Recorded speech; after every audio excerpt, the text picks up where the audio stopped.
Before a lot of customers ever pick up the phone and call you, they do one quiet little thing first.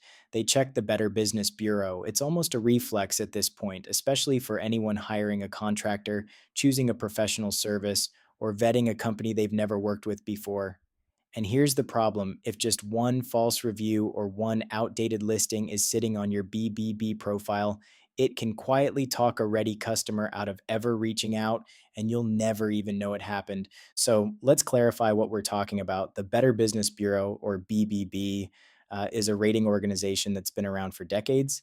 And to a lot of buyers, it still carries real weight as a trust signal. Businesses get a letter grade like A plus or C minus, along with a page of customer reviews and complaints. And because BBB has been around so long and carries so much authority with Google, that profile page tends to rank extremely high whenever someone searches your business name, which means whatever it says, true or not, tends to be one of the first things a potential customer sees. That's exactly why a single damaging review matters so much more than it should. Picture a review that reads something like, "This company took my deposit and never delivered. Stay away." That kind of language sticks. It doesn't matter if it's one review among 50 positive ones. It's often the very first thing people read, and it plants doubt before you ever get the chance to earn their trust. Now, not every negative review deserves to disappear. A genuinely unhappy customer sharing an honest, fair account of their experience, that's part of doing business, and it should stay. What we're talking about here is different. It's content that's actually false, retaliatory, or in direct violation of BBB's own policies.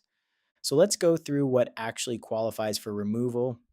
First, there are defamatory customer reviews, ones that accuse a business of fraud, scams, or misconduct that simply never happened.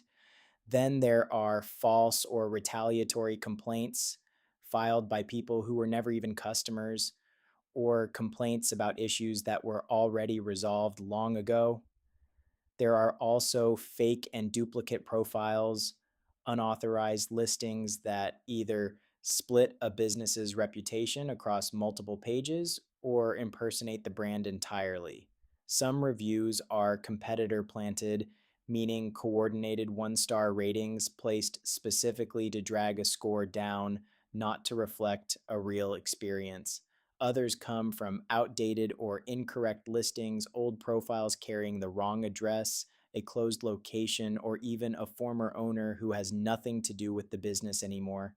And finally, there are unverified damaging claims, statements presented as fact that can't actually be backed up, but still do real damage to how a business looks to a new customer scanning the page.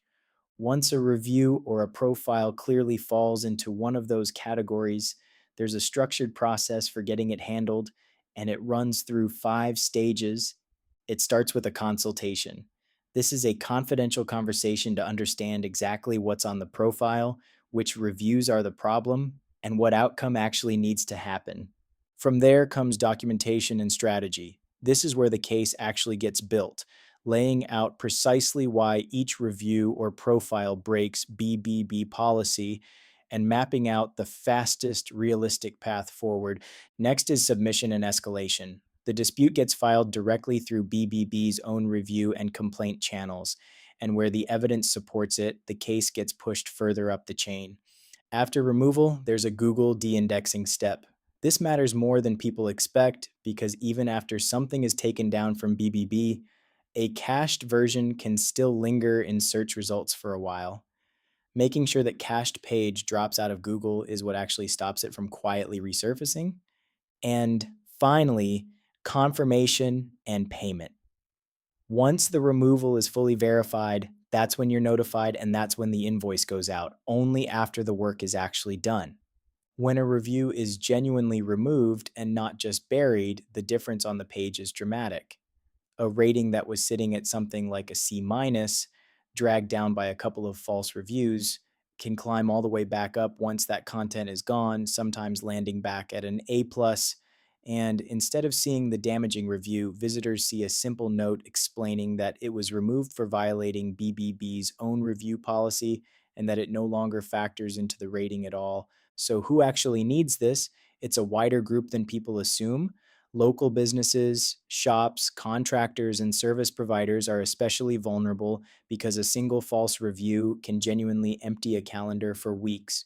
Professional services, think law firms, agencies, and consultants, deal with this constantly since their clients are often vetting them on BBB before ever signing an agreement.